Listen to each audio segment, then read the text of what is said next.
Alors, c'est cela qu'il décide de faire entendre. Wolfgang Gottlieb Mozart, l'homme aux mille âmes, la pitié, le joyeux, le sombre, le crétin, l'ivrogne et le concupissant Mozart, le fils de l'homme, le désigné des dieux. Qu'il convient de prendre la nature pour modèle et de célébrer, avec mille couleurs tristes et superbes, la fin d'un monde, l'automne, le crépuscule qui s'étend en lui. Ce ne peut être seulement désespéré. Il faut qu'elle susurre plutôt qu'elle ne hurle, il faut qu'elle tremble plutôt qu'elle n'explose, il faut qu'elle chante plutôt qu'elle ne pleure, la vie. Jusqu'au dernier souffle, dans les interstices que le néant concède, ne jamais renoncer à la part belle. Mozart ne touche pas le fond. Il ne le pourra jamais. Depuis Paris, depuis la sonate en la mineur au moins, et cette fois encore en ré majeur, des gouffres, on peut toujours extraire une lueur, ce qui flamboie lorsque le soleil chute. Au piano, il joue La, Ré, Fa dièse, Mi, Ré. C'est le thème par lequel le soliste débute et que reprend l'orchestre. La fin du jour, on pénètre doucement dans la nuit.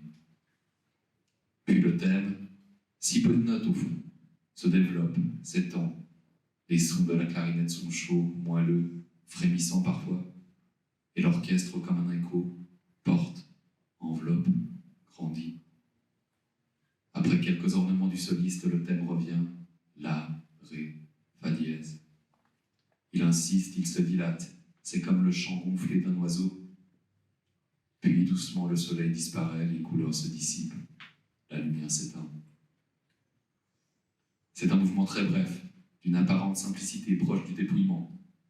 Mais à n'importe quel être humain qui écoute, n'importe quand, n'importe où, Mozart dit, comme un murmure qu'il insère entre l'âme et le cœur, tout s'achève, c'est inéluctable, pleure, et tout de même, et pourtant, écoute, c'est si beau.